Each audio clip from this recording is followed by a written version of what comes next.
Hello and welcome to episode 169 for Schnozzcast on Sunday, April 17th, 2022. This is Bob, joined by my co-hosts, Nick and Todd. We have Cory en route. Is it route or route? I think it's route. In utero. He's in utero to the podcast and should be here momentarily. What do we got for you this week? We got a little booze news.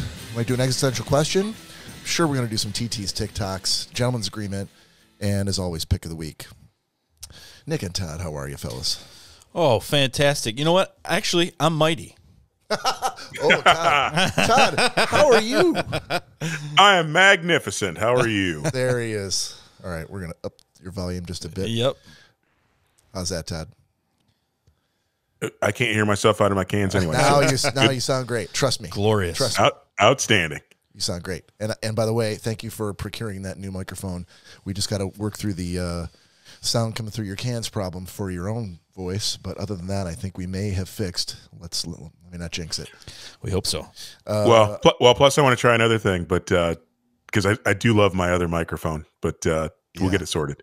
Okay. Excellent. Fucking figure it out. Yes, indeed. Real quick, we're gonna do a shot. This is for a number of reasons. First of all, it's been a long weekend. This is Easter weekend. It's Sunday. Everybody's had a lot of stuff to do and a lot of complications to it. So we've come through hell and high water to get here. So we're gonna start off with a shot. Cheers. We're doing Fireball. Todd, what do you got? I got some brown sugar bourbon, baby. Excellent, sir. Cheers to you, everybody. Salute. Oh yeah. Oh. Whoa. Stop put hair in your chest. That's a Popeye spinach moment right there. That goes good with them Easter eggs. You talking about the chocolate Easter eggs or the actual? Oh, yeah. I thought you meant Popeye spinach.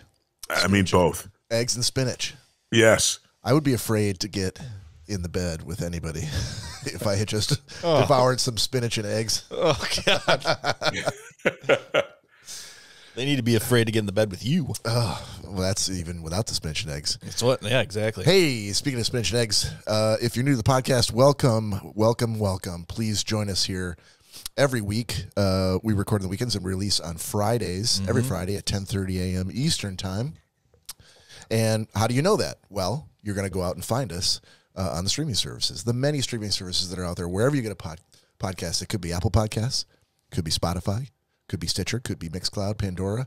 Doesn't really matter. We are pretty much everywhere. iHeartRadio. And iHeartRadio. You can also find us out on, do you know how to do this? Nope. All right. Well, we're just going to say it then. Yeah, go ahead. Instagram, Facebook, and YouTube. We're at all three of those places at Schnozzcast. You just got to know how to spell it. It's SCHNOZZ cast. Yeah, I can absolutely do it, just not that quickly. It's not difficult. Well, hats off to Cory then for having maybe his fingers are quick. He just has it saved. I don't know. Okay. He just presses a button and it comes up. So you can also sounds like a new segment. Cory's quick fingers. Yeah, that's never a short segment. That's never left anyone's lips until just now. You can also email us at schnozzcast@gmail.com, or you can call or text us anytime, day or night, as long as Nick is looking at the phone at 618-SHOCKER. Baby! The Shocker line. All right, so guys, shot out of the way, intro out of the way, housekeeping out of the way. How's everybody's Easter? Pretty good. Are we gonna breeze? No, are we gonna breeze past this housekeeping of the fact that why Cory is not here right now and what he did to this show? No, we're not going to air our dirty laundry on the show. No. How was that dirty? You talk about everything. Look, I want. It is soiled a bit. I don't want to. You know, Cory, hold on. You know how sometimes you're walking across the street and you step in a puddle. Yeah. You don't go back to the puddle and go, man, remember how I stepped in that puddle? No, you just want to shake that shit off your shoe and move on across the street. That's all I'm trying to do. Since when do we just move on past things? Cory ended the episode last week by telling us that ass play is not that bad. I think the term he uses butt play. Yeah. So that we can still be, the moms and the grandmas will still want to listen to us. Well, I'm airing it. So he forgot. Oh, boy. He told us what time to be here today for this show, and he just forgot. No. No prioritizing. And so he was completely fine with not even giving us time. We had to call him. So it wasn't like he was like, hey, I'm so sorry, I'm running late. We had to call him, and he was completely fine saying, yeah, you guys just wait I'll be there in about an hour and a half. No. Okay, so general question to both you guys. Mm-hmm. I know nothing about our audience. Not even sure how many of them there are. Do you think that they, like Days of Our Lives, look forward to the trials and tribulations of being friends with in this group? Do you think that that's... I mean, I'm all for... Oh, dude. We've never had any problem about airing dirty laundry on the show. First of all, this is not dirty laundry. This isn't, why Cory got fired from his job. This is a predicament. Cory got fired from his job? He did not get fired from his job, but go ahead. Oh. This is a predicament that he put himself in and completely inconvenienced us. And you know what? If I did that to you, I should hope that you would say some shit on the podcast. Yeah, I know, but we've been here before, and maybe this is the first time it's ever occurred to me, but I'm like, I'm not sure how interested folks are in hearing that. Oh, they're interested. All right. Because, I'll tell you, just for me personally, when I listen to Drew and Mike, and they start, they get into a bitch fest and they start bitching. Is that what we're doing? Is that what this is? I mean, and they're like, no, last week, but Brandon was supposed to do the prep and he never did, that cracks me up because it feels real. It feels like, Nick, you've put this outside of a segment that is purpose built for this. Oh yeah, yeah, but that's going to require you know what really grinds my gears? Make a whole new theme song, Todd. I know. He's got a lot of theme songs to work on. Oh, hold on, we might have some progress in that area. Yeah, exactly. Got one out of the door. It's coming. Okay, that's what we keep getting told. All right. Yeah. I got to go down to Florida. Midnight Burbling. Oh yeah. So I made a note here for myself earlier in the week, and all it says is sound repository for getting off calls /yak, and I remember now what this was. Okay, I hope so. I'm like, oh God, none of these things that he's like, do you guys know what this means? Because I don't. I always yards after catch. No, YAK. Aha. Yeah. See. You didn't enunciate properly then. Oh, did I say yak with a soft C? You did. Okay. You did. Like garçon. I think you were trying not to talk back. Garçon meets boy. So at some point during the week, I ran across a link while I was looking for booze news about a website you can go to that was it's a sound repository for getting off of Zoom calls. So if you're on a Zoom call and it's going the way that Zoom calls always go, which is not in a good direction, and you're trying to find a way, you're like, these people are not talking about anything that's important to me. I was invited to this call. I just need to figure out how to make a hasty exit. And so you could do the whole crinkling paper by the microphone, but they're going to see that. You could is this like just cut your feed or eliminate the Wi-Fi and then go, I don't know what happened.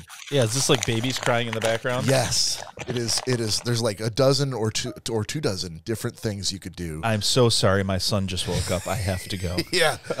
And I realized after I looked at that, because I was going to use it for booze news this week, and I decided I don't need to because I already have a purpose-built way to get off of calls, and that is my dog, my husky, who is allergic to everything outside the house, dirt, air, grass, pollen, doesn't matter. And so now he's on pills, assumedly for the rest of his life, that I have to give him every day. Does he still do the shit sneezes? No. That would definitely get me off a Zoom call. Okay. If he was like, oh. Yeah, Bob has told me in great detail that his husky is allergic to a lot of things, and it will shit sneeze. And there's like a sneezing effect from both ends, and a lot of times it goes on the walls. That particular story was because he snorfed up all of the Easter chocolate one year. My daughter left a big thing of chocolate on the table. It was all wrapped in, they're like individually wrapped like Cadbury Easter eggs. Yeah. Or those little Reese's peanut butter eggs. And he ate the whole bag. I'm not mad like at him. Foil and all. He ate it all. Yeah. And that day, that night, he had an explosive diarrhea event in his cage. This is back when he stayed in the cage. Don't dogs die from chocolate? Yeah, they do. They do. He had just enough to shit all over my walls, but not enough to kill him. It's So that was just that one thing. But no, he is actually allergic to a lot of different things. And because of that, if I was supposed to give him 3 pills twice a day, and if I forget and I only give him 3 pills once a day, the next day I'll be sitting on my laptop and he'll like kind of pad in the room, and then he'll just go, and I've had people go, "What is that?" And if my camera's not on the Zoom session, they're looking at me like, "Was that you?" And I've had to explain multiple times to many different groups of people that know I have a dog who gets like stuffed up. He gets stuff dripping down his throat, and like a cat, he feels like he has to yak up an invisible hairball and make that sound, because he'll just do it and come in.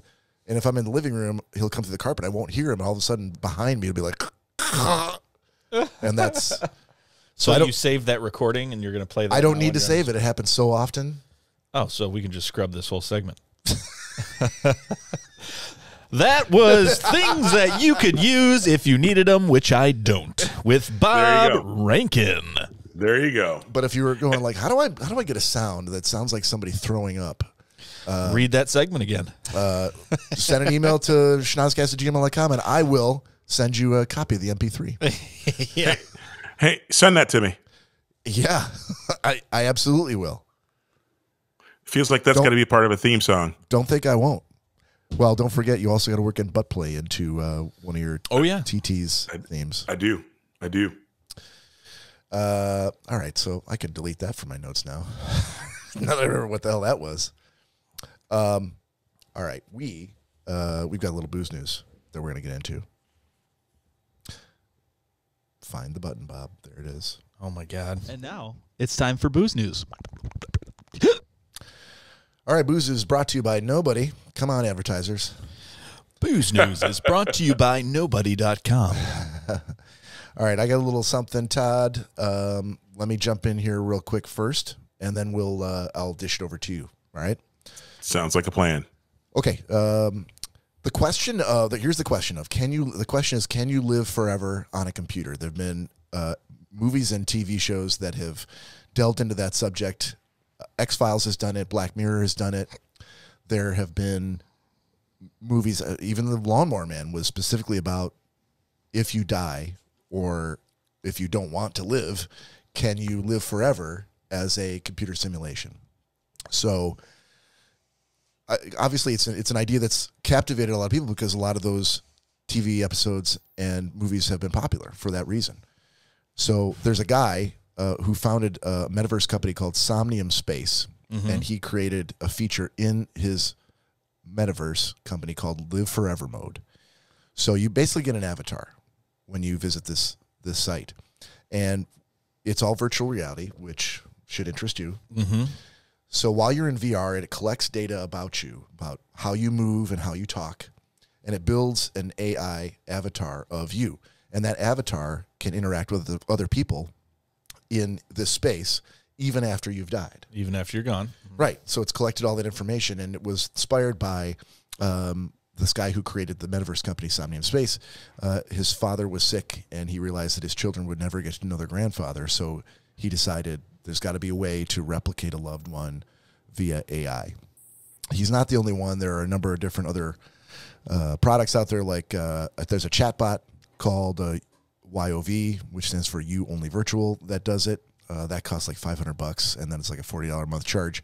There's another exhibit where an artist tried to look at making digital afterlives and included a VR simulation of his late grandfather. And finally, there's a clip of a South Korean woman who actually reunited with her daughter in VR, and who had passed away. And it went viral, and there was a lot of discussion and people up in arms about whether, is that morally questionable, or is it something that should or shouldn't be done? So as a follow-up to this is the question to you guys is, given that, is this something that you would entertain? Would you consider using a service that would collect data about you to essentially populate or animate and give meaning and dialogue to an avatar after you're dead. I would say, yeah, that doesn't bother me. You know, like cloning a person bothers me, but that does not. You know, it's not real. It's not you. Obviously, people know that, and I think there's a lot of cool possibilities that could happen. One thing first comes to mind: if they have enough technology to use, kind of how we see on the behind the Marvel movies, where they're in the outfits that have the dots all over them, yes, and the computer recognizes those movements and puts it into CGI. Right. I think theoretically, based on what you're saying, if that technology is out there, then why couldn't we run all the John Wayne movies through this system and use CGI to put the same dots for the algorithm on his body, copy his movement into an AI, copy his speech patterns, all the words he's ever spoken, and reanimate someone like John Wayne, who's no longer around, through a VR and just see, you know, how that interaction would go. I mean, it would be the best version that you could do without, you know, obviously having John Wayne here again. So I think the possibilities of having that technology and be able to kind of let people interact with someone like that's a movie star that's no longer here, I think that would be really cool. I'll hold my comments on that. Todd, what do you think? No, I think it's pretty interesting. I think I was actually thinking of a slightly different thing. Right, it'd be great to sign up for the service and actually do a private set of interviews with things that people might ask you, so that way actually people could get new stuff. Because I think the problem with the technology would be, right, it's not going to, even if it is evolving from a technical perspective, we are as humans are super complex and we're changing. Right, we're not the same person we were 20 years ago. So but to be able to save an avatar that has your voice, your mannerisms, and those things, I think that'd be pretty cool. I think that, so to respond back to, I agree with you, Todd. To respond to Nick, those things already exist in some form, like the deep fake voice.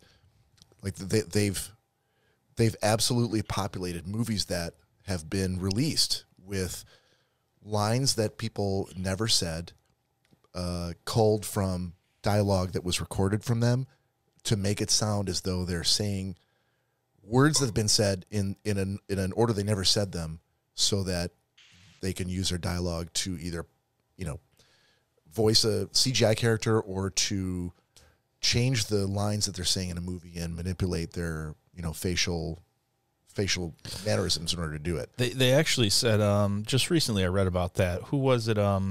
Rodney Dangerfield or somebody that was in Toy Story, the original. Not Rodney Dangerfield. It was, which character do you? I don't remember the character, but it was Don Rickles. Yeah, Don Rickles. There you go. That ended up dying, and in the next one, they realized that they had enough of his voice to recreate and still use him, either finishing a movie or in the next one.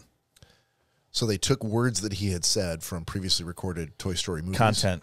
And either were able to finish that movie after he died or manipulate them to create sentences that he would say. Yeah, as that character. Yeah. So the character wasn't dead. Well, that makes sense. I mean, can you imagine how many outtakes there are, especially with those the things that are animation like that? Because they probably record so much stuff that's going to be cut out in the long run. Mm-hmm. That makes perfect sense that you could stitch that together and probably lines that were in that got pulled out at the last minute, and again just ad libs and all the other outtakes. Yeah, seems like that pretty straightforward. Right. And the video part, the facial part has also been done. I mean, I feel like all of us have seen the viral clips of the Tom Cruise face, right? Where it's clearly not Tom Cruise, but they changed the face to look like Tom Cruise. I would think that the hard part would be taking someone who has already died. Like John Wayne's a great example, right?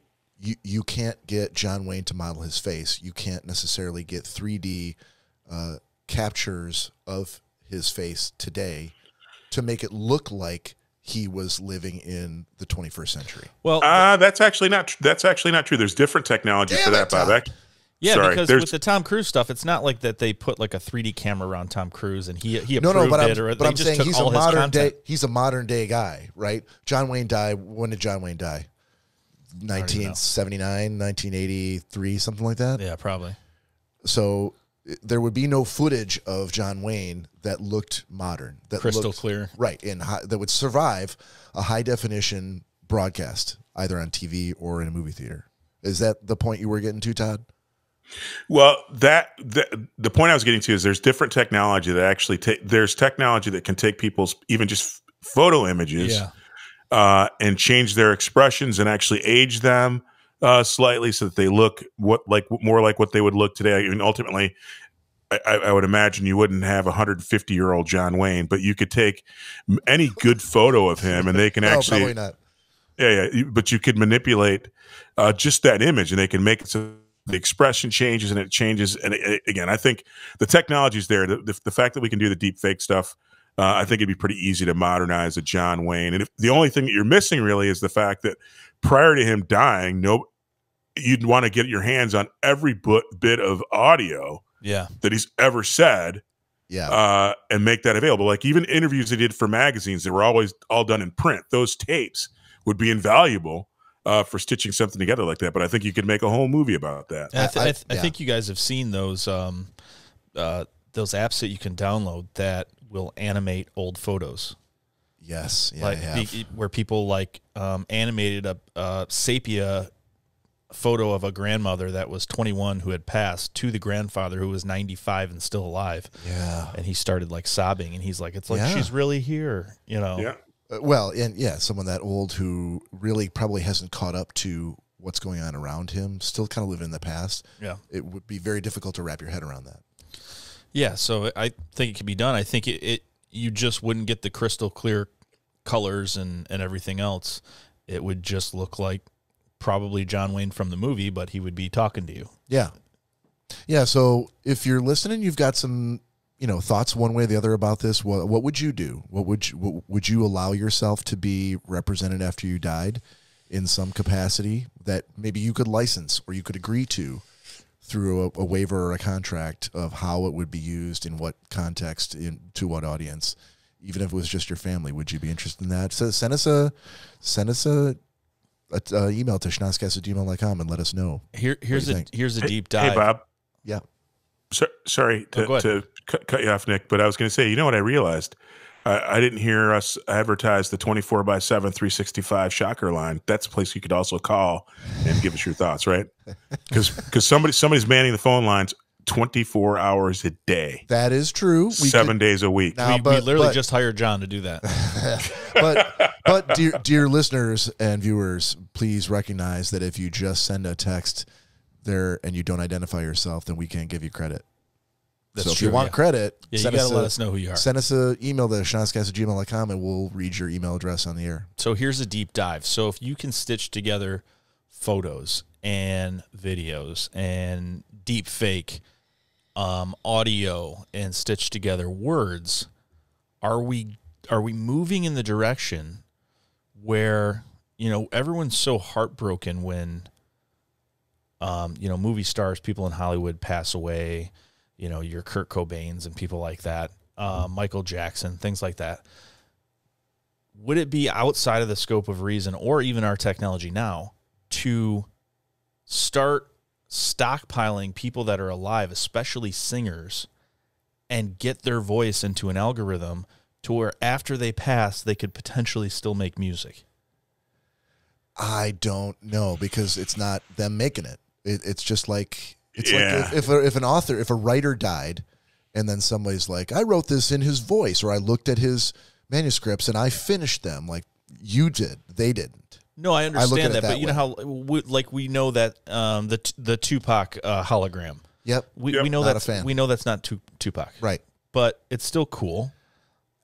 Well, but remember, Tupac recorded tons and tons and tons of songs that weren't released. I mean, he had like four double albums worth of material that never saw the light of day until after he was dead. So he's a bit unique in that he he had so much material that could be published after the fact. I mean, there were like 2 years after he died, they released another album that had some mix-ups or mashups of songs that I'd heard before, but different versions than I'd ever heard before because he's been so prolific in what he recorded. I think Prince is probably like that as well. I was going to say he and Prince, he's not unique because Prince is probably the same way. But the question is, would you be interested in seeing an avatar, a hologram of Prince performing an unreleased track that you never heard before, or would you rather listen to the track and then picture Prince as, you know, in your memory based on what you'd seen him actually do and move and dance like? I think we're moving in the direction I guess I'd have to see it to make the judgment. Yeah, I mean, my thought process on the songs was you have a lot of artists out there that may not write any of their songs. It's not their song. It's not what they thought of and sang. I don't follow those people. This is a song that was given to them, and they sang it, and we love it. Why?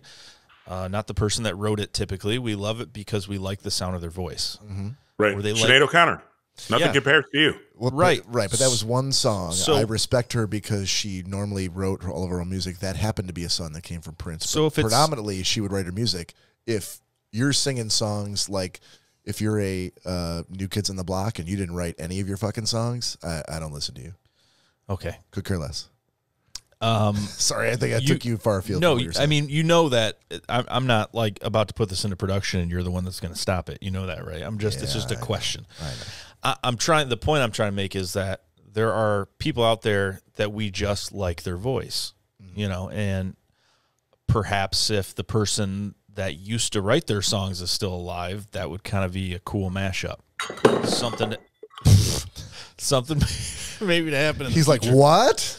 Did you guys see that? No, we heard it though. No, yeah, we saw your little. But my face too on the video is going to be really good. Yeah, like Milli Vanilli. Schnozzcast audience, freeze that, make it a meme, and post it out to dsnuts_3232 on TikTok.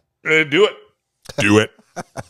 All right, Todd. Sorry, that was a long. I'll dish it over to you, sir. For you got a booze news for us. I got a booze news for you, bitches. I love the fact that you're crystal fucking clear. Yeah, me too. I'm not going to have to monkey with this in the audio at all. I hate the fact that I can't hear myself in my cans, but otherwise, that's an easy problem to end up fixing, though. Yeah, I mean, I think so.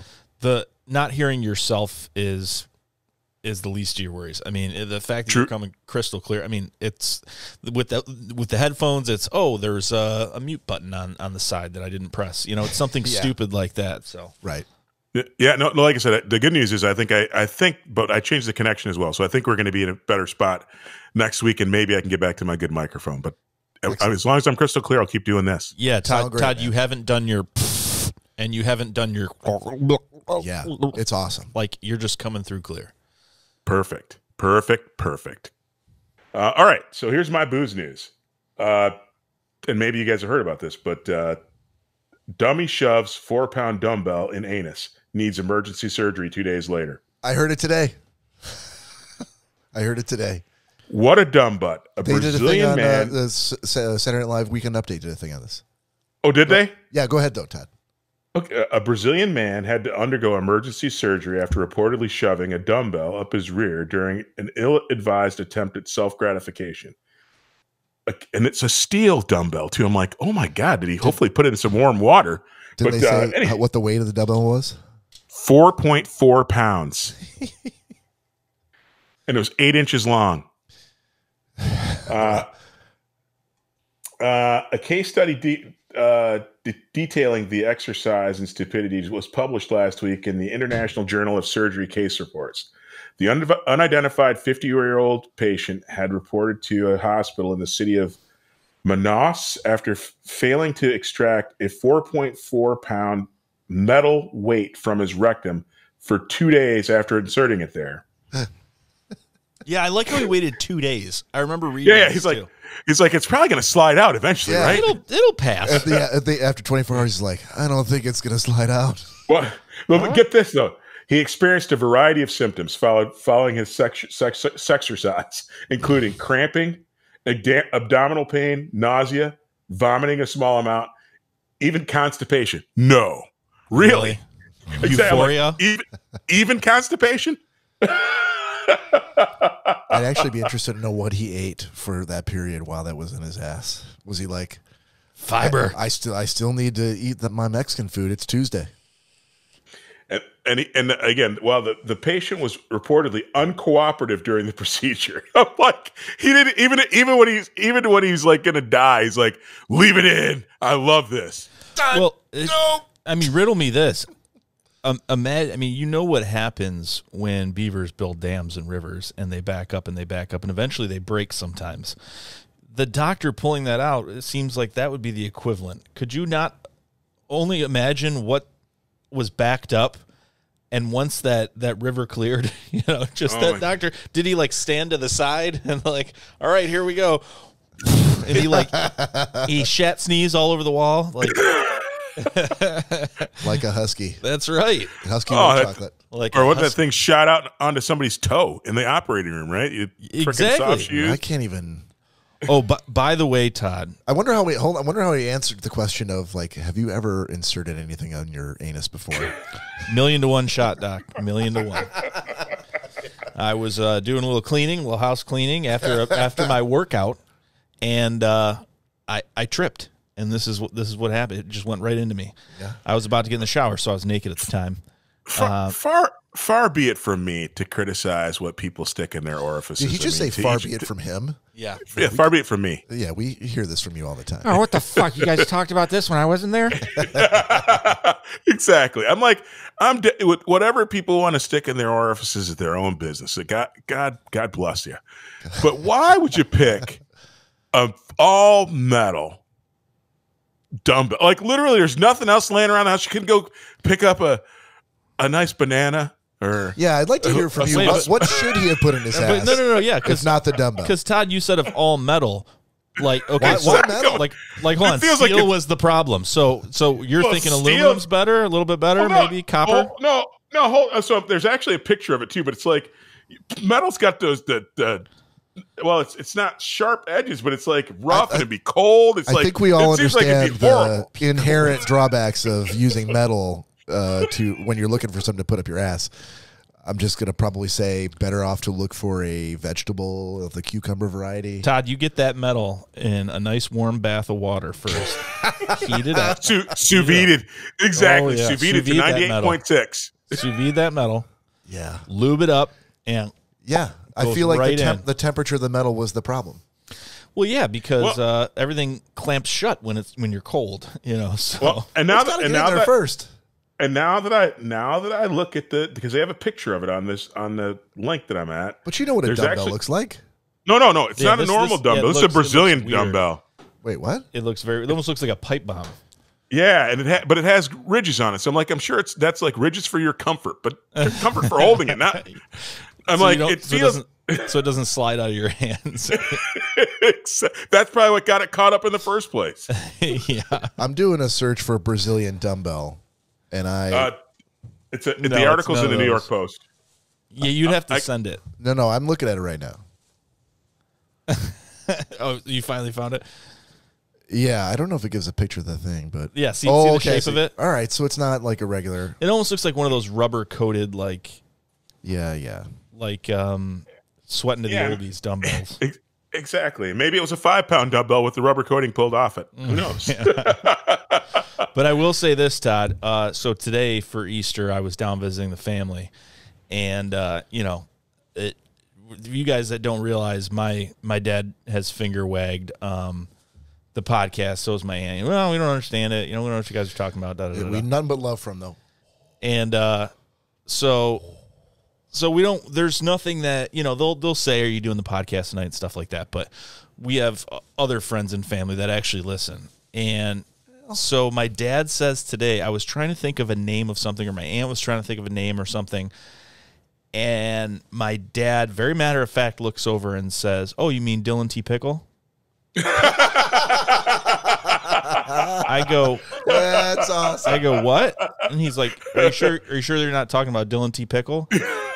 And it took a second for it to click, and I just said, "Yeah." I was like, "Oh, yeah, of course." You're like, "Oh, my God, I'm famous." And he turned over and started doing something else just as matter of fact. And I'm like, you sneaky fucking Sneaky, sneaky. Yeah, well, I thought you didn't like it. Yep. So I'm in. always have to realize that there are a lot more people than we think that are secretly listening to the podcast. That's my wildest dream. I'm not sure any of us have ever thought anything but that. God, I hope there's hundreds and hundreds and hundreds of people out there listening to us that we don't know hundreds, about. But well, thanks for crushing it. And again, just actually then to jump back to the end of my Boost News segment, though, if you shove this thing in your butt, isn't before you even get it in, aren't you going, how am I getting it out? I mean, it feels like this thing is going to be fraught with trouble getting out if you get it in. Feels like the first time. So I found this article, Todd, on Daily Mail. Bob, for the love of God. Oh, Jesus Christ. They've been sitting here for like it's my 5 fault? minutes. All right, so we got a shot. Yeah, let's look at this article. Let me read through it here. We got a shots in here, Todd. Hang on. I'm getting it. Yep. And young Cory Selesky has just entered the room and is getting set up. So all of you Cory fans out there, hold on to your butts. All 3 people in Mali who like to listen to Cory. Oh, yeah. As the guy who shoved a dumbbell in his rectum was told, hold on to your butts. Cory said, wait a second. What did I miss? Oh, no, he's sucked. I never told you guys about that. Are we waiting for Cory for the shot, or are we doing the shot now? No, No, we're doing he it can now. take it on his own time. All right. I'm ready. Cheers, everyone. Salute. Machu Picchu. Sweet brown sugar bitches. Also in that article, Fuck. it says the man was uncooperative during the physical exam. Naturally. Medics sedated him for their attempted extraction involving surgical tweezers, but couldn't remove it. Left with no other option, the team opted for the manual extraction, that's in quotes, involving the surgeon shoving in their, quote, forearm to get it out. I hope he got hazard pay. I mean, it feels like there should be an extra charge on the insurance payment.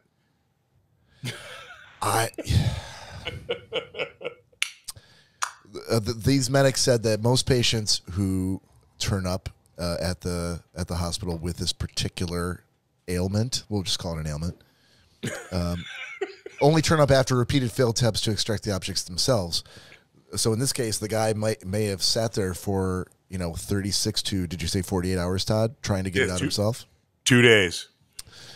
Yeah, two straight. Think of the last thing that you did nothing else but that thing for 2 straight days, and then realize that this guy was trying to get something out of his ass for all of that time. No, and having no luck. Even funnier, Bob. You know that he stopped to watch the news or do other shit, right? He had to wash some dishes, cook a meal. He stopped to do other shit while trying to get it out. That's the funnier bit. He's like, yeah, he's not going without eating for 48 hours. He probably had something to eat.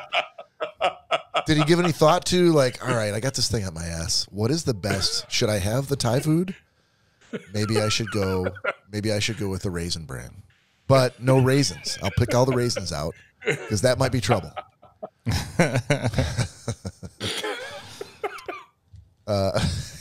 should have swallowed a pool ball. Right. Yeah, so since Cory is now here with us, I do want to note for the listeners, because we might actually be getting a camera on Cory, that behind him, Nick has procured and installed a 6+ foot diorama.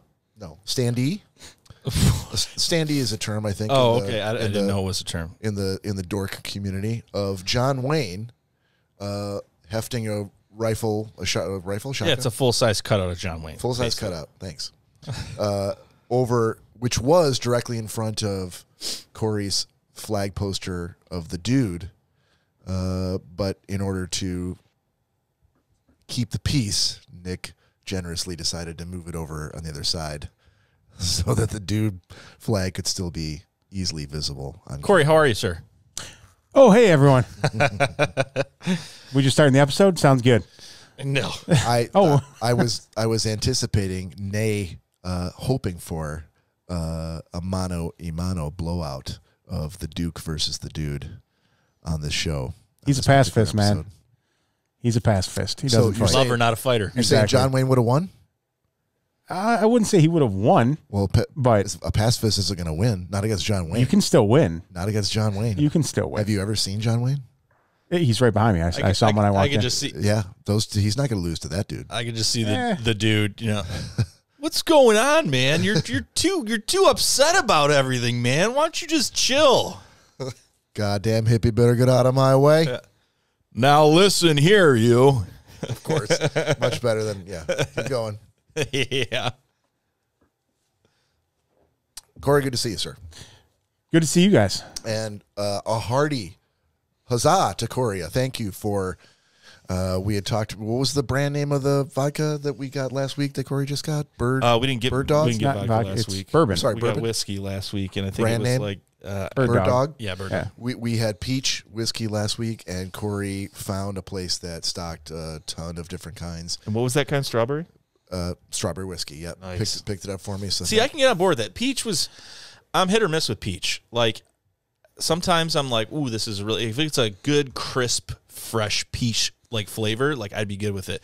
But if it's that, like, syrupy fruit cup peach flavor, like, no thanks. Is that what you thought it was? Yes. Really? Dude, I'm not going to lie. When we got upstairs after the last episode and we were talking about the peach bourbon, I was just throwing out there to be kind of funny the strawberry bourbon, thinking that both of you guys would be like, no No, way. I like strawberry. I like raspberry strawberry. And Bob's face lit up. He's like, that sounds amazing. Yeah. Can't wait to try it. And sure enough, he pulled it up, and they sell it at Total Wine. So we went yesterday and picked up a bottle of it for you. Yeah, All just right. let me know what I apparently I owe Venmo. I need to Venmo money to people all over town. Add me to the list. You're going to be on the list along with my ex-wife, my girlfriend, my daughter. Easter weekend is tough, man. I see that. There's also another thing of apple pie in there for us, too. So, Oh, nice. So we got two of them. Yeah. McGillicuddy's? yes, sir. Oh, wow. We got Okay. all kinds of booze today. We should be good. Yeah. We should be good. And thanks to Nick Bader, we are now all set for our bachelor party plans for young Cory's festivities. Yes, sir. Okay. And in fact, I reached out to a certain someone about the last stop of the tour, so to speak. The strip club. No, we're not doing that. Danielle, if you're listening, which I know you're not, Yeah, don't even say anything because she's not listening. stripper free. It's There's going to be so many it's going to be strippers. one of those Amish bachelor parties that we're doing. Buckboards, no electricity. A lot of these and thous. They can throw a hell of a party. Nobody's stopping me from showing up in my Daisy Dukes, though. No. Oh, shit. That Todd- was expected. I would expect nothing less. Corey, what do you think about those crystal clear, crisp tones from Todd Dillon on his new microphone? We haven't had any interruptions. Nothing. No, not at all. No, the only problem is he can hear us through his cans, but he can't hear himself. So we'll just have to work through that. He's thinking he may have a trick to try so that he can go back to using his old mic and maybe fix it. I can tell you right now, plug your headphones right into the microphone, buddy. Is there a headphone jack? There is, right on the back of it. Plug it in. Will he still be able to hear us, though, is the question. He'll be able to hear us and hear himself. Oh, boy, here he goes. So, ladies and gentlemen, if Todd doesn't appear in the rest of this episode, you'll know why. Sons of bitches. Can you hear yourself now? Can you hear me? Yep. Yeah. Oh, my goodness. No, Sweet. you guys can't hear me. Yeah, we we can. can. Sweet day in the morning. Did it work? Todd, did You it guys work? can't hear me now. Yes, we Yes, we can. can. Christ. Can you hear me? So, Yes. yes, of course. Do I need to mute Todd now? Can Todd not hear us now? Now I couldn't. Now I hear myself in my cans, but I couldn't hear you guys. Oh, my God. All right, just leave it. Yeah, leave we'll it the way it figure was. that We'll out. figure it out. Yeah, we'll talk about it after. Sorry. All right. Good job, Corey. It's coming in fucking everything up. All right, let's move on. Nick, you got a question for us? Yes, sir.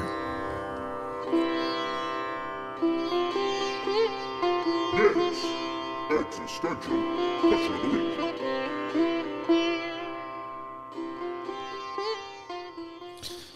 All right, you fellow philosophers and lovers of wisdom out there, always got to pull at the thread of curiosity here on the Schnozzcast for Nick's existential question of the week. Yep. So this week's question is going to be, if you could solve one unsolved crime that happened in history, which one would you solve? Ooh, I like it. I'm tempted to answer right now immediately. Clarifying question. Go ahead. That's why I didn't. That's why I didn't. It could be any crime anywhere. Yes. In the history of the world. Oh, I love it. I love it. It covers everything, right? I love it. Oh, that also includes outer space. If Todd, if you're familiar with outer space crimes, and you want to solve one of those, fair game. Just name the planet, name the species, and then we're good. So while everybody's thinking, I guess I'll just fucking go because it's first thing that popped in my head. I got to know who shot JFK. That's a good one. Definitively want to know. I've seen the Oliver Stone movie. I've watched the Zapruder film. I have my own thoughts on it. I would love to know that. So yeah, that's fair enough. Done. Mine is done. Cory, any crime in history? Yeah. Huh? Who robbed the 7-Eleven in Southgate in 1998? Close. Oh man, that's a good question. I guess JFK is a real good one. I'd go with the Black Dahlia. Another great one. Who murdered? I can't remember. What was her name? I've seen the movie, read the book, cannot remember her name. I have another clarifying question. Yeah, go ahead, Todd. Elizabeth Short. Yes. Sorry. So, read the question one more time. What? This seems like one of the clearest, hang on. questions we've had in a while. If you could solve any crime that is unsolved in history, what crime would it be? So, solving the crime is solving the crime knowing all the details. I mean, because ultimately, solving the crime could be if you found the murderer, but you don't know who put it into place. No. Everything. Wait. You found the murderer, but you don't know what? What don't you know? You don't know if there are other people behind all the details. What happened? All the details. So solving it does it mean getting every bit of detail to the nth degree? So not only who did it, but why they did it, who might have paid them, where did the idea originate if the person who did it wasn't the originator of the idea to get it done. So much like the Kennedy thing, not only do you know who pulled the trigger, but you know everything. Okay, perfect. Mm-hmm. See, this is why working for Todd was sometimes difficult because my initial answer was, yeah, I want to know who shot JFK, but Todd's already thought going like, okay, I hear your answer, Mr. Rankin, but so let's just say I say it was Bill Johnson, and I go, oh, how did he do it? Murder solved. That's not, you don't need to know that. You just know it was Bill Johnson. Exactly. He's already thought about that, and now I'm like, he's already displeased with that. This is why I should not have answered right away, but everybody was thinking, and I'm like, we need to keep the show going. I'll just go with JFK. Yeah, but I don't think it changes my answer if you're going to say like, yes, you're going to know all of the details that can be known about that crime. All the details. Yeah, I would still say JFK. 100%. Perfect. And what's your pick, Todd? I'm torn a little bit. I'm still actually whittling mine down. I was originally still got more questions to ask. No. But the first thing that jumped into my mind was because it's so old is the fact that Jack the Ripper is still an unknown person. Mm-hmm. But given that I know that we will now know kind of everything that set everything in motion, I think it would have to be. Still whittling it down to be Kennedy, MLK. No, sorry, you only have one. And that's what I said. I'm not giving an answer yet. All those. We're going to Malcolm record his X. top three, and he's going to pick eventually. I'll pick eventually. Like I said, I got the MLK, Malcolm X, and Kennedy are I think my top three. Exactly. It's a 2-hour podcast. People, if you want to know what Todd's going to pick out of those three you just named, stick around until hour 2 of the podcast. We'll get to it eventually. Word. Nick, what do you think? I would say who killed John Benet Ramsey. Oh, that's a good one. Her dad. I figured that out. we know that, and we don't know the details. I want the details and the person to be in jail. And how they got away with it. The two that came to mind were Jean Benet and Natalie Holloway. He took her downstairs and tied her up next to the water heater and killed her. I'm really disappointed in Todd because I feel like that should have been a clarifying question. Has Cory already solved this crime? And I just don't know it. yeah, I'm light years ahead of you. Yeah. Come on. Maybe he could shed some light on your JFK thing. I'm sure he could. I got that one figured out too. I'm keeping it myself. It's classified until 2047. on the grassy knoll just I don't beyond think either one of us are going to make it that far. So That's why it's classified until 2047. Well, you got to have to write it down somewhere and hide it. No. In Remember, the leg of a church pew out in the Right- deep south. Right here, buddy. No, Right. that is the worst place to keep that. remember he's got that. I know your brain better than most. Remember he's got. Don't keep that shit up there. Remember he's got that that Wi-Fi chip attached to his heart. So when he passes, Yes. it uploads all the Cory files. Yes, that's true. CoryTalks.cc. Remember? Yeah. Yeah, I think I just swapped out those servers this weekend on my long migration cutover. So I've got access to One new notification. storage. One new notification. What is? Oh. Well, I mean, it's sad, but we're going to find out all that information. Look at this new folder upload marked JFK Solutions. I have to squirrel that away. I don't appreciate when you guys joke about me dying. Yeah, that brain's full of nothing but Solved crimes. Fish sticks and dusty fish sticks and documentaries, sticky fish fireballs. sticks and documentaries. Tawas, flip flops. Tawas, documentaries. Todd, it's really not that funny. It's hilarious, and it will be a part of the next theme song. I'm gonna clip that shit out and send you the MP3 tab. You do with it what you want. Thank you. Yeah, no problem. I'm pretty sure I did not license that, so You didn't sing it. Yeah, you didn't sing it. And I your know. name's not in it. close. There's nothing for you to. What are you gonna sue somebody? Both of you, yes. Defamation of character. No, it's his voice. I know he's trying to be me, though. Saying words. No, he's not.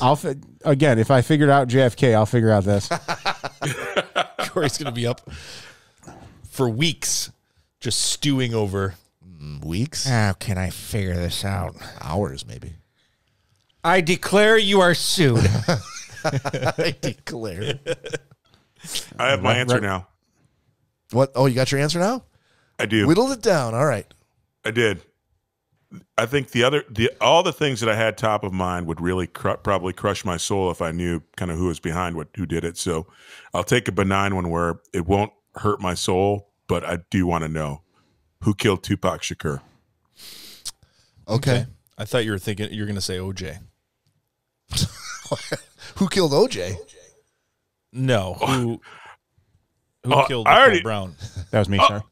O.J. Simpson? Much like Cory, I can explain to you exactly how that went down. Yeah, but it's something different to say, like, okay, we know all the details, you know. I know all the details. The upsetting thing would be is that he could not be brought back to justice. That's the upsetting thing. Even if someone gave you Who? OJ? yeah, even if someone You mean Double Jeopardy? yeah, if someone gave Todd like all the information and said, "Here it is. This is what he did." He's already been found not guilty by a jury of his peers, so he can't be tried again. I feel like I know all the Go ahead. details, and it feels like sorry, didn't mean to cut you guys off, but I already know the details. We should have this offline. I'll tell you guys exactly what happened because I think I have that all sorted out. And You know, and we he did should- get punished quite a bit. We should start a Patreon page, and we should sell memberships so that we could talk about all the cool shit we're going to talk about offline that could Exactly. be You gotta reserved pay for that. only our Patreon customers. Hang on. And Todd, OJ got punished for something completely different than murder. Yeah. Stealing his own shit back. Exactly. But he was tried for murder. He can't be retried for that. No, but And he should not be able to be sitting there on Twitter. Hello, Twitter family. This O.J. Simpson. Just so you know, he leaves these voice like on everything. Was that your Charles Barkley? The Oscar slap, everything. Hello, Twitter family. He starts it out. dude, Is that OJ? Yeah. hang on though. I guess Hang I on. never heard OJ that much. In OJ's defense, I would be pretty happy too with myself if I beat a murder charge. He's, I'm going golfing today, and but he comes in like, But he's like golfing a at Muni's these days. like a news correspondent. He updates Twitter as if people are like, you know what? Whoa, hold on. What do you think the juice thinks about this? Like, no one's calling on him for his opinion. Sadly a lot enough, of there's people. there's a lot of people out there that Yeah. you'd be shocked how many Exactly. people are hanging on his every word. Exactly. Yeah, I guarantee you, there's a lot of people out It's an there unfairly high number. that are Word. waiting for OJ to say something. Word. We should have him as a guest. For you know what, Todd? For the right price. and we're gonna leave that one up to you, I buddy. think that price is pretty low, to be honest with you. Yeah. Exactly. I didn't say it was high. I don't think he's turning down a whole lot of podcast guest appearances these days. Exactly. Probably not. And speaking of celebrities, can we just say that here at the Schnozzcast, we are actually very saddened because one of our spokespeople, Gilbert thank you. Gottfried, has passed. Yep, absolutely. Since we last did a show. And Bob, maybe I'll let you touch on that because you're actually a big fan of his. That you got a birthday gift.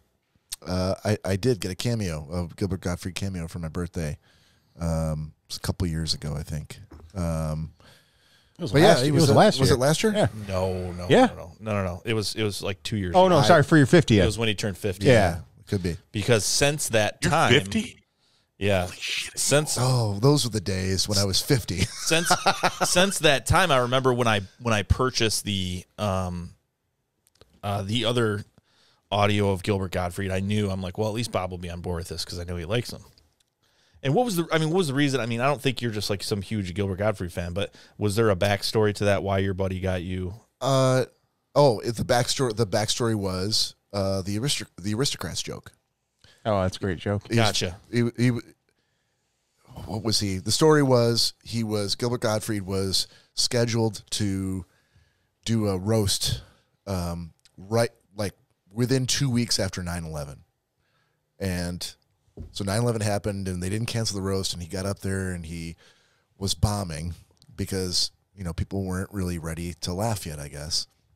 And rather than like quickly exit the stage, he's like, well, I guess I'm just going to fucking launch into the aristocrats joke. And if you're familiar with the joke, the aristocrats documentary's out there. It's available. You can search for it. I don't know if it's Hulu or Amazon Prime or wherever it is, but I assigned it to Cory, I think, for a gentleman's agreement at one point.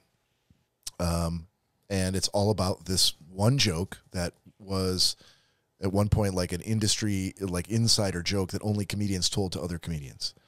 And it's a very simple premise, but it's all in the telling. And the nature of the joke means that if you're a comedian, you use all of your skills that make you different from everybody else to tell this joke. And he told the joke, and it was filmed, and it was, the most filthy thing I'd ever heard. And he won the crowd back. It goes on and on for a very long time with some very disgusting things. And that's the nature of the aristocrat show. She was coming all over the place. Like it was. I remember listening to that. Over and over and over again. And there are lots of people that like people generally think that people like Bob Saget were wholesome, like My Two Dads people, but Bob Saget was one of the filthiest motherfuckers that ever did a stand-up act. Because, he would tell a version of that story that would go on for like 25 minutes. Well, which would make sense because he was so typecast from like Full House that he probably wanted to break away from that mold. And I think that was always his persona. No, I know, but before Full House, I mean. Oh, okay. Yeah, I agree with that. I mean, was he in other movies and stuff where he was just like a wholesome guy too, or I think. Tell me, Bob. I think that's what got him the gigs that paid the money. But he would do stand up, which was what he really loved to do, which obviously didn't pay as well as a movie. But that's where he was always, filthy dirty. But that's how. So it was a shared love of that joke, I think, which was why he picked Gilbert Gottfried to do my cameo. But we lost Gilbert Gottfried. We lost Jerry Seinfeld's onstage mother.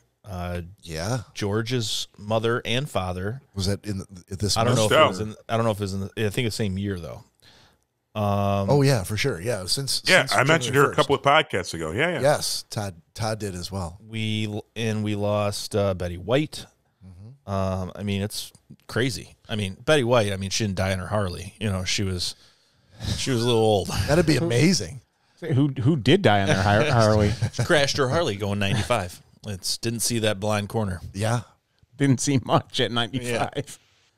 But we're gonna take a break in just a minute. But before we do that, I know we're not doing 90-second sports, but speaking of people who were on their Harleys, it reminds me of the Masters, which just passed. Todd, I just wanted to get 10 seconds of your reaction. I don't know if you watched it at all to see Tiger come back after that. I did. That crazy accident where he almost lost his leg. Yep. And then came back to actually limp his way around the course. You could tell he was in pain, but actually played the full round and played well. Yeah. I mean, at the end of the day, he didn't finish very well, but I mean, ultimately, you could tell that conditioning played a part in where he finished score-wise. But what I think is really cool about the Masters this year is you can see the importance of Tiger Woods being back in action. I mean, ultimately, the crowds were bigger. His crowd size was 3 times bigger than everyone else's. But the Masters was fabulous. We got some new blood at the top. And yes, it's not 90-second sports, but I think maybe next week it's time to bring it back. It might be. Nick saw the because I had a couple things.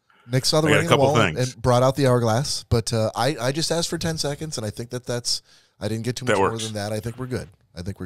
That works. We had a near miss. I was watching this past weekend's the Heritage tournament. Harold Varner III almost had enough to win his first PGA Tour, which is another black man on the PGA Tour who almost won this week, but he played well. It was really good. All right, let's get into a little gentleman's agreement. Oh, it's the MF and gentleman's agreement. Oh, done. And we're gonna precede that with this shot. Because yes. If we don't do it, it's gonna get too warm to do. Yes, we are. All right, Todd. This might be the last shot of the night for you. Indeed. So enjoy while you got it. And if you're listening to us out there, we really appreciate your patronage. Please stick with us. Come back next week. Tell us what you think. Send us an email or a text to 618-SHOCKER. And here's to you. Oh, okay. We can go now. All right. Machu Picchu.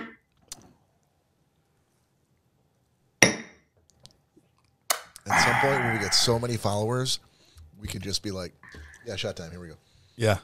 And we know there'll be thousands of people going, yep, uh-huh. No, I'm not. The content was not my problem. It was just the timing. The waiting, yeah. Yeah, it was, okay, finally, we're going to do this shot. But first, if we could touch on the Declaration of Independence for a second, let's talk about that. We're like...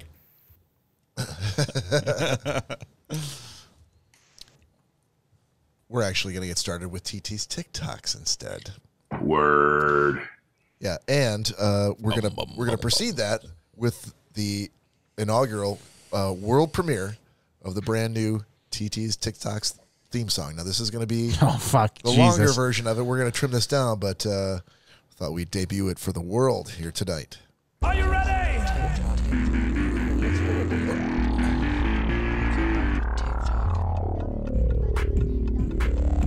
Are you ready? Are you ready?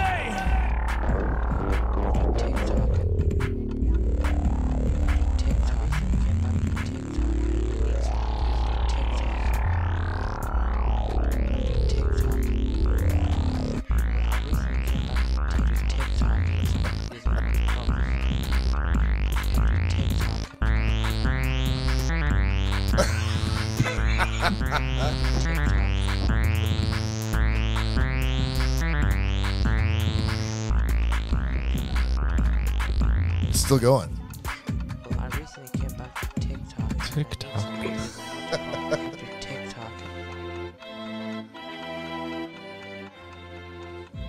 TikTok.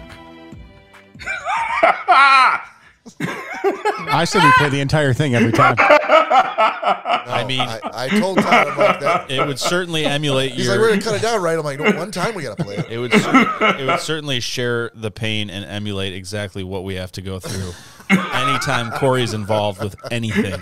I like the little beat drop in the middle there. That was nice. Let's hear it again. So, Todd, generally, we're going to try to cut that down from over a minute down to under 15 seconds. Preferably 10. Preferably 10. I got you.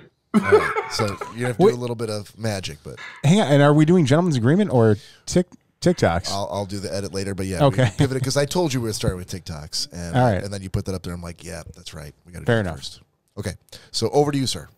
So for this week's TikToks, this one first, you guys will all understand being from Michigan. I don't understand. Well, it's called Midwest Spring. Okay. So here you go. Hey, Miles. Oh, hey, Charlie. How you doing? It's a beautiful night, ain't it? We don't get too many like this, so you really got to get out and enjoy it. You know how it is. I got a free that gutter. It's been dangling there for a while, gosh darn it.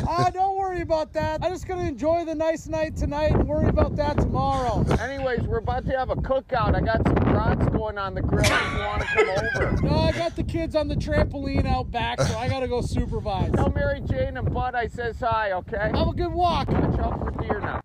Yeah, that's 100% accurate. That's from the God, what is the name of their the You Betcha? Oh yeah, You betcha, Betcha. yeah. Yeah, the You Betcha podcast.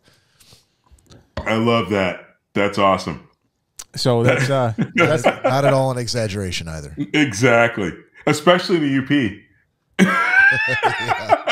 That's happening right now. Right. And for the second one, I've played these guys for you before, but they have just recently come out with a couple new. This is the new one. So this is another headphone game. What gets you in the mood? I drink coffee in the morning. Sluts. Sluts. Does size matter? I don't like being arrested. I don't like suspended sex. Handcuffs? No. No suspension. Huh? No on suspension. Ceiling, no. No hanging from the ceiling. What secrets about men should women know? Drop it like it's hot. I believe Fort Lupton, Colorado. What? Fort Lupton, Colorado. The one dude's like, just throwing I- random shit out there. Yeah, I clearly misunderstood the One of us question. is wrong. Yeah. Yeah, exactly. One dude's trying to read lips. One's just throwing random shit out. Does pineapple belong on pizza? Zebras. What's the first thing you do when you wake up?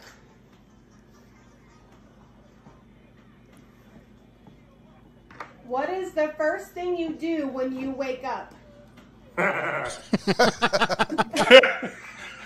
Spank that chicken. Fuck. Exactly. He heard the question. I smoke cigarettes. Yeah, one dude can hear, one dude can't. What was your first vehicle? Going to prison. First finger? What? Never had one.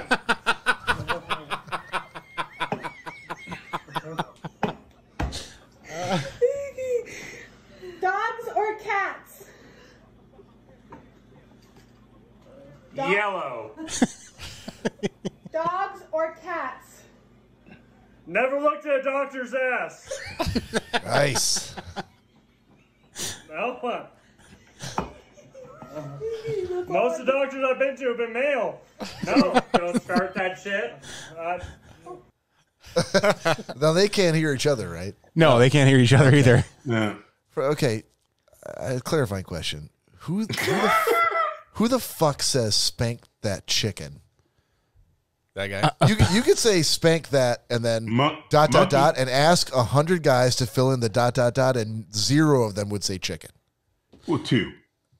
All right. Two, I guess. Yeah. Yes, You've never heard that before?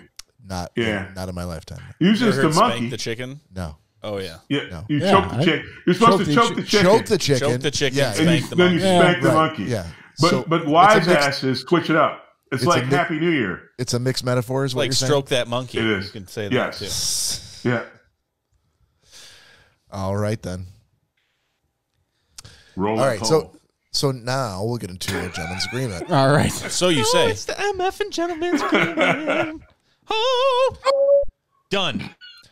All right. We need to hear from Nick Bader because it's been a long time for all those devoted Schnozzcast aficionados out there. So, Nick, you had to watch The Shawshank Redemption from me. Shawshank. Word. That's right. Yep.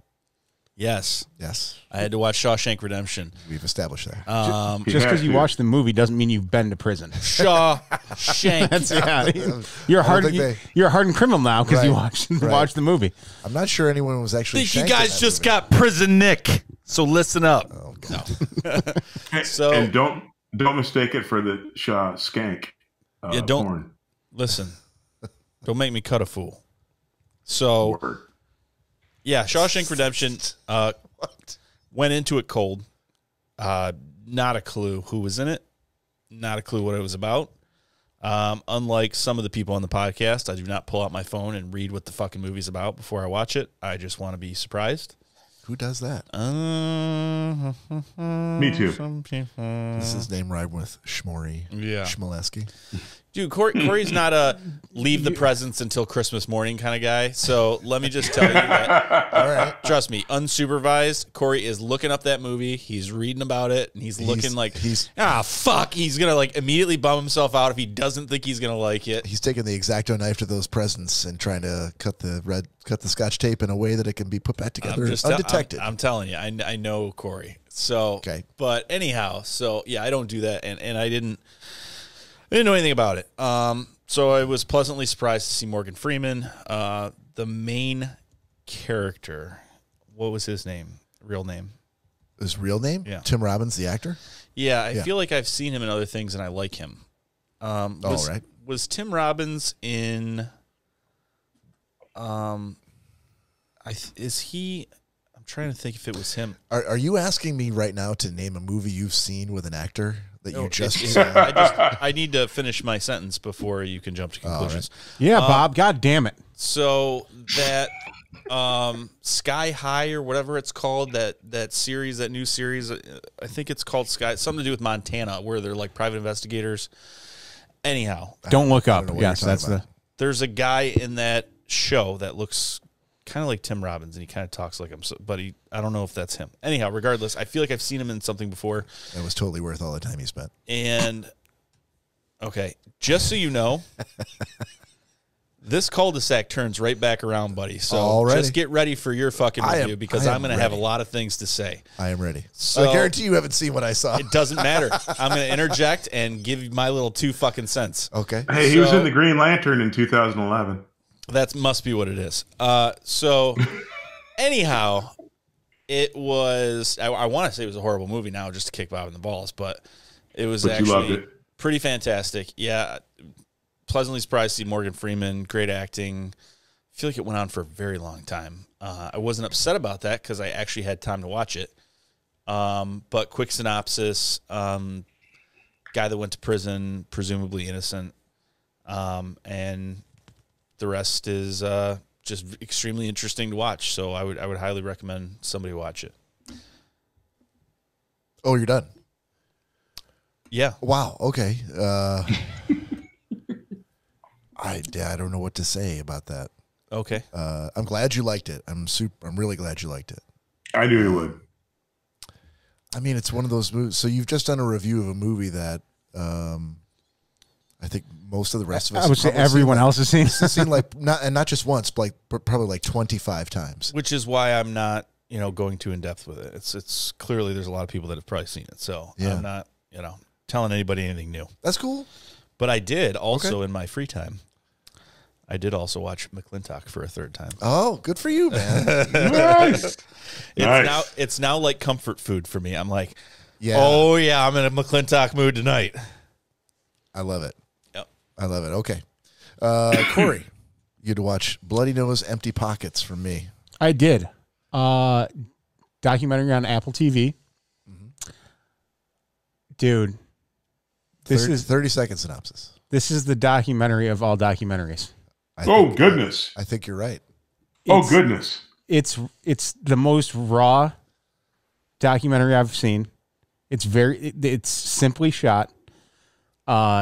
Maybe 2 camera guys, and it's all based in this bar called the Roaring 20s in Vegas.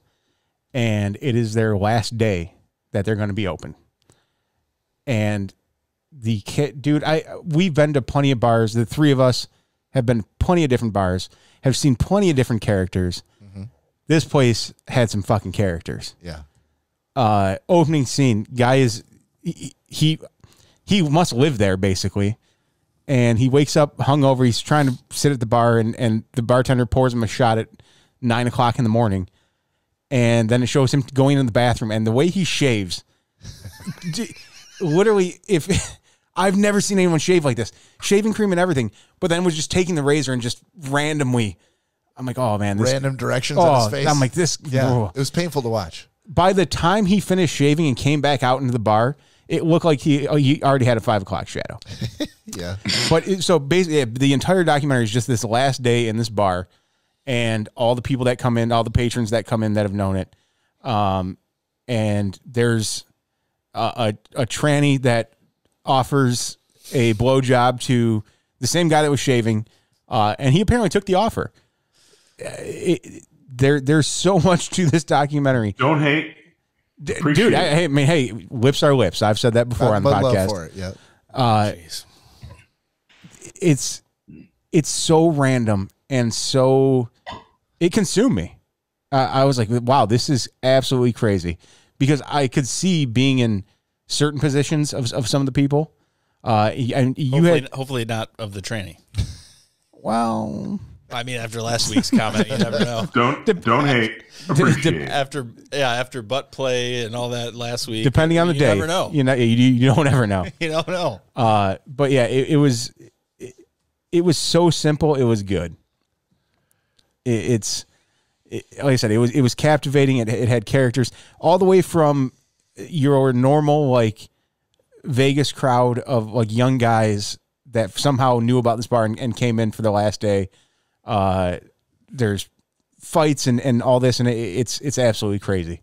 The only two bad things I will say about it. It never showed who the owner was. Oh, of the bar? Yeah. I thought for sure, at first I thought the homeless dude that lives there was the owner, but apparently he was just a homeless guy that lived in the bar. Then I'm like, oh, the bartender that's working early in the morning, he's got to be the owner. He left at like noon and just hugged everyone. He's like, oh yeah, bar's closing tonight. I'll see you guys. And that was it. I'm like, fuck. Like, but that's perfect. If you're going out of business, why am I telling you my name, Cory? Dude, I guess, but he didn't give two shits. He hugged everyone, left, and yeah, that's what I'm saying. Perfect. And then the end was something too, and I don't want to spoil that for anyone because, like I said, it's if you want to see a raw documentary, Bloody Nose, Empty Pockets on Apple TV is the documentary to watch. I'm watching it tonight, dude. I will say I was a little upset at first. I'm like $4 for this documentary, Jesus Christ! But yeah, I would have paid $8 for it. I hope you can see now why I thought of you immediately when I saw it. I had read about it, and it seemed like something like I should probably check that out. And because it was always like you got to pay $4. It was like always down on my list of like, okay, if I run out of shit that's free, I'll get to that. But finally, eventually, there was like 1 week where I'm like, God damn it, I need to figure out whether or not this is something I'm going to assign to Cory. And so I paid the $4, and I'm like, I've got to assign this to him. It was captivating as shit. Now, that's awesome.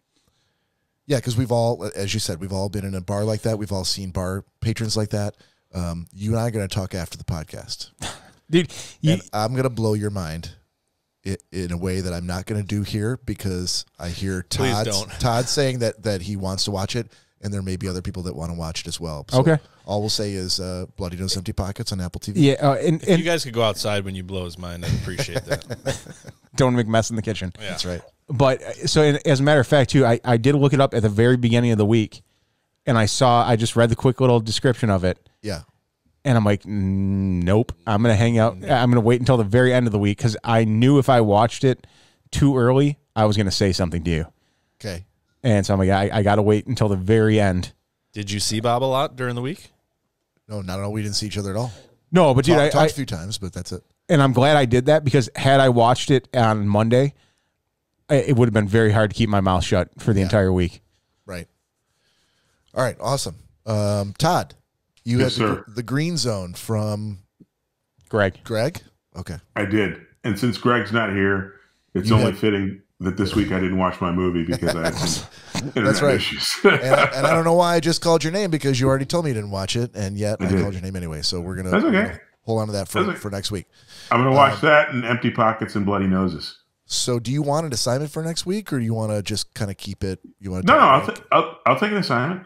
Hold on. Then it's going to leave you three things. Like, you have a job. You're going to watch three things? No, I have two things. So you Green Zone, right? And you just said you're going to watch Bloody Nose, Empty Pockets, and then I'll get that on. That'll be a guilty pleasure. I'm good. Oh, okay. All right. So closing out with me here, real quick. I had Dope Sick. Was that Todd? That was me. Okay. This was on my watch list, and I watched it all. I had I had a lot of time where I was just sitting on Zoom meetings waiting for motherfuckers to type some shit and figure out whether or not it worked. So I got through all 8 episodes. This fucking just as good as I thought it would be. The acting is unbelievable. Michael Keaton, yes, incredible. Yeah, Caitlin Dever, Michael Stuhlbarg, and Peter Sarsgaard. Those guys are. Wow. Unbelievable. I could not wait to start the next episode every time. I'm like, do I have time to watch another one? Fuck. When do I have time to watch another one? And I got through the whole thing. So I can't believe there's only, I can believe why there's only one season, but it's an amazing story. A lot of the details of which I did not know. So it was fucking riveting. And so I couldn't recommend it more strongly to anybody out there who's looking for something new to watch. Dope Sick on Hulu. Get it while it's out there. Who knows how long Hulu's going to have it? But it's absolutely worth your time. Yeah, Todd. Hey, you made my week, because I sent it to you because when I saw it, I'm like, I normally don't pick up on. I pick on things where I can't suspend disbelief, but I'm never going, oh, this guy's a great actor. For the first time in the time that I've seen Michael Keaton in a million different things, I'm like, this guy is a good man who turned into an addict in front of me. I was so bought in, I couldn't. I'm like, holy cow, he's that. And the acting all around, but he that was the first time I've ever been like, wow, the acting is so good. And so the fact that you hadn't seen it, you made my week. That's awesome. Yeah, great assignment, dude. Thank you so much for that. All right, so new assignments for next week. I have Todd. Cory has Nick. Todd has me, and Nick has Cory. Ooh, I got Bob again, back to back. Yep, that's the wonder of the random. I have you, Bob. You have Cory. I have Cory. Yep. Okay, so anybody want to go first? I will. Go ahead, Todd. Have you seen the thing about Pam? That's for me? For Bob. No, it's for me. Oh, sorry. No, I have not. The Thing About Pam. Is that yes. What's her name? She used to date Jack White. She was in. No. Oh, Zellweger. Renee Zellweger. Yeah. Okay. Yep. I know. Yeah, she's the star. Yep. No, I have not. Okay. There you go. Another home run. Okay. that is a good pick. Easy, Todd. kid. Don't get cocky. I just went Babe Ruth. Cory. Yeah. I've been hanging on to this for a long time for Nick. You have Major League. Okay. He's gonna be pissed. It's no. Cory, you've got Seinfeld's episodes 7 through 10. Are you serious? No, but he's giving me something sports related, so I just figured that was once you watch it, buddy. When have I ever steered you wrong with a quote unquote sports? Oh my God! When should I go back and look at the list? I'm an easy audience. So. No, this is gonna be a train wreck. Lady Gaga. Oh, that was a miss for you, but the Lady Gaga fucking document. Jesus. All right. Do you want to think a little bit? I'm just going to rifle off 5 things, and he's like, I'm saying it. All right, I think he does that sometimes when he thinks he's not going to like something, too. He'll be like, oh, no, totally seen it. Yeah, maybe. Could you not see that with his personality? Yes, totally. That's why it's a gentleman's agreement. I'm waiting to watch him do it right now. I know. And I think he'd be a dead liar if he told us he's never done that, because I wouldn't buy it. But he would die saying that he's never done it. So. Probably. All right. I'm not even going to say anything then, so... Have you watched Prison Break, the series? No, I've not. Watch it. You've watched it. That's more of a surprise to me. Oh, I love One it. for one. Wow. See, Love it. I'll be honest with you. Holy shit. Okay. That means I got Todd and I'm going last. To your mother. Todd. Yes, sir. You got The Tragedy of Macbeth on Apple TV. The new one? Is that the one with Idris Elba? No. Okay, never mind. It's Denzel. Oh, I'll take that. Thought you would. What's that supposed to mean? Todd's a student of film. Yeah. Exactly. I like the acting. Don't hate. Yeah. Look, I was going to give him one of two Oscar-nominated movies, and that's the one. I tend to look at the movies that have the black people in them. And I know, because he likes black toys, that he will like these. It's like you're in my head. All right, so I think we're good with that. We're all good. Let's see if we can squeeze in a quick pick of the week then, Cory, before we cut it off for today and then the podcast for the week. Okay, so I'll jump in first, fellas. My pick of the week is a website called Framed, Framed.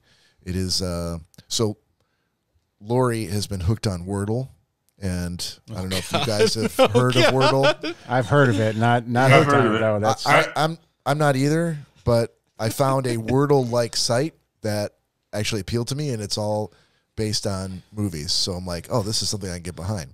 Basically, Framed is a site where it's like Wordle. You have 6 tries to guess the movie, but each try is one still frame from that movie. So you'll see a shot from a movie, and if you're gonna make a guess from there, and it goes from their database of previous guesses. And if it's wrong, then it gives you the next one, and they're not successive like the next frame. They're different frames from all in the movie. So with the shows that you couldn't stop watching, and now this new site, how did you get any work done this week? Oh, I'm not hooked on it. Like, I don't do it every day, but every time I'm he says bored, seems right up your alley. Yeah, I'll probably do it like 2 or 3 times a week. What? Shake the monkey? Framed. No, you mean spank the chicken? So yeah, that's my. So if you're looking for some new diversion for the week and you're bored, check out the Framed site. I think it's framed.org. Strangling the frog. Framed.org is the site. I thought you strangled the snake. Yeah. You strangle the snake, you choke the chicken. Whipping the snake. Yeah, you punch the clown. Yeah. Punching the clown. That's a good one. Riding the donkey. I'm just going to keep my mouth shut. That's... I don't know why. Until you blow Cory's mind later outside. That's right. Then the mouth will be open. That's right. And to Cory, a mouth is a mouth, he said. He already told you. He already did. Whips are whips. Yeah. That's right. Yeah, if you see a knowing wink next weekend for next episode 170, you'll know why. If there's a sparkle in Cory and Bob's eye next week on the show. There's a sparkle in my eye right now. So looking forward to getting this episode over so we can get outside. All right, Sparkles, you got a pick for the week? I do. So anyone that shops at Costco, the Ale House honey roasted sesame sticks. It's so normally in what is with you in food in stick form? I don't understand. It's easy. I like it. The pizza sticks from Sam's Club. Pizza? I never said pizza sticks. The deep fried chicken sticks. His Thai chili pistachios were not. He likes things in stick form. Thank you, Todd. Yes, the Thai chili pistachios are amazing. No, Ale House honey roasted sesame sticks. Anyone that's familiar with like a pub mix and they little sesame sticks come in those, this is just like a 2-pound bag of just those sesame sticks, and it's phenomenal. I actually like the pumpernickel bread pieces that are in. Oh, like the Gardettos. Yeah. Yes. The pumpernickel bread is good. That's the little baby slices. I'll have to look to see if they have just a bag of those. Slices. Do that again, Nick? The little baby slices. I love that. I can't see you, but I'm picturing you in my head. I didn't realize I had such an impediment. The little baby slices. Is that Cindy Brady? I sound like I had a stroke. It's Bell's palsy. Yeah, really. You're not the only one of those invitations around here. Yeah, that was on point. Right, that was on point. And it only took Todd 20 episodes to bring out the impressions. Yes. And clearly, I mean, I hope he doesn't call any of my family members because whatever he says is going to go with that impression. Yeah, you already know they're a rapt audience. Your dad will have a full hour conversation with him, not even knowing. He's going to be slapping his knee later on this week when he hears that pristine Nick impression. Next time Nick stops over there, his dad's going to be like, all right, safe travel. Yeah. Hey, wait a minute. I'm charging you with when you re-listen to this. Please tell me how that never happened. Yeah, Todd. Actually, if you could just keep with that impression, that'd be fantastic. Great. Yeah, of course, like, thank God someone else is getting impersonated. That, and you also see now why I don't even try impressions. Yes, I do. Because that went over swell. I feel like all Todd did was like bite his tongue and talk at the same time. Yeah, we got two. That's Nick. I mean, that's how I hear him. I was gonna say I also feel like that would be Todd's impression for any three of us. Well, remember, probably. Danielle Hartag? Like she always used to tell a story, and then she would say, like, whoever was talking next, she'd be like, I said, "Oh yeah, I was at the store," and then he went, "Oh, I can't believe you're at the store today." And I'm like, wait a second, why does? And then she'd go, "Oh my God, it's so crazy." Then my dad called, and he was like, "Why didn't you pick up your laundry?" I'd go, "Why does your dad talk out of the side of your mouth?" She's like, "I've told you several times that's the only voice I can do." The only impression. Only have one.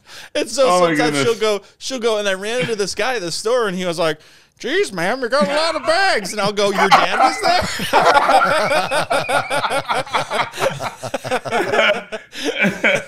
Oh my God, that's so funny. All right, Nick or Todd, I'm not sure which you fuckers want to follow that, but okay, go right ahead. All right, so mine is something I picked up this week.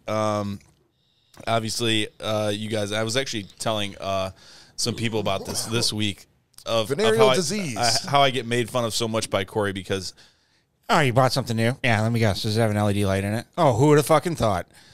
And, I mean, obviously, I like LED fucking lights. So you don't say. I'm not sure why either of you two guys would ever be picking on each other for what you buy. They're very, very specific to you. Yeah, both of you have your own little quirks and idiosyncrasies. So this is something basically like the ones that are readily available online. So the long and the short of it is it's a diffuser. You can use it as a diffuser if you want. However, it has like a flame-colored light that shoots up from the bottom, and as it diffuses, it makes the fog look like flames. And this technology was only available in very, very, very expensive LED fireplaces. And they have it like at casinos and stuff. I mean, but they're like in the $4,000 range. And now this company just came out with a diffuser, and they're like, we could do that extremely cheap. And I wish they'd make it on a larger scale. But anyhow, it's like half the size of a toaster. And it's just got flame lights underneath it. And as the water is diffused out in the form of like Cory's vape smoke right there, it gives the appearance that it's a flame. And it was super cheap. Turn it on. Put it on the camera. It's actually upstairs, but I can show you later. Come on, man. It's pretty cool. So anyhow, it's available on Amazon. But all the ones that they had, basically just the housing of it was like white, and it had like an image of a flame on the front, like clip art image and it just looked kind of stupid. And I found this because, as you do when you're on Amazon, all these other companies do the same thing. They're just rebranded. This one company just had a wood grain, and it just looked a little sharper. And so that was the one I got. What's it called again? The brand is CHANHYER, Chanier. Yes. Yeah. The old Chenier. CHANHYER. It's The wax warmer or the diffuser? Yeah, essential oil diffuser cold mist simulation flame lamp. So it's pretty cool so far. It's not expensive at all, but that's kind of how it looks when it's on. Well, we'll see it later, right? Yeah. Okay. My personal favorite is when, because you do a lot of Amazon shopping for those off brands that do a knockoff of the product, just waiting to hear you spell and then try to pronounce the manufacturer's Yeah, a name. lot of them That's are my favorite part of the show. A lot of them are like, for instance, like the LED flame lights I have outside. When they originally came out, they were like $60 a light or something crazy. All this shit comes from the same place. It's all from fucking China. Yeah. And so they just rebranded as some, Zhang Hao, flame lamp. And they do. It's always some name that you can't pronounce. And it's like, dude, if it does the same thing and it's basically exactly the same, but it's cheaper, I mean, why not? Why not? So. I just ordered one. Did you really? Did you really? I did. Oh, man. It's pretty cool. Is this a thing now where Todd picks one of the three of us?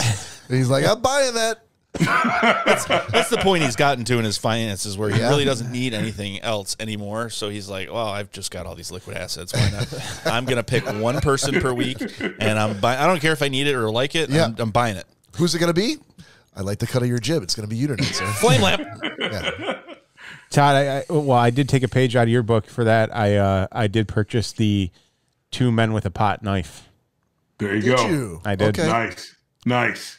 I don't have it yet, so it can't be my pick of the week until I actually get it. Now, technically, can he do that as a pick if Todd already did it as a pick? No, he can, because remember they were sold out. So I bought the closest facsimile from a high end brand. Oh, gotcha. Okay, all right. So getting on the technicality, then, are you? Yeah, trying to. Cool. Well, Cory correctly called out that I did not get the exact knife in the show. All right. Well, since you got the mic, sir, you are the final pick. What do you got? Well, and don't say the fucking diffuser that you just bought either, because you got to have it first. At least got to be in your house. I don't disagree. Why would I? Do I normally cheat, Bob? Todd, come on. It's Easter Sunday. Oh, okay. It's the Lord's Day, Bob. It is the Lord's Exactly. Day. Jesus. So, for another few hours. And I know that many of the people, at least that host this podcast, are not IPA fans, but I am. Well, then you talk directly to me, baby. Yeah. I'm talking to the world. Oh, okay. That's cool. Iron Can't wait Horse to see it for Cory's wedding friend. Iron Horse Brewery has a Timothy Hazy IPA that is absolutely magnificent. Todd, bring it down just a little bit. A little more. There we go. Oh, I thought you meant his excitement level. I was like, wait, no. What are you talking about? I got the same IPA. No. Hey, no. Again, if you don't like IPAs as a rule, try a hazy every chance you get, because I used to hate it because it was a race to the hops with all the IPAs. The hazy IPAs are really, really getting it down. There is a nice grapefruit tone, but this is one of the most well-balanced, refreshing beers I've ever had. Knocked it out of the park. Awesome. 5 out of 5. A plus Todd Dillon grade? A plus. That's hard to get. Yeah. Indeed. It's only given really for Todd's own reviews. There's something I discovered that I like. It's getting a high grade.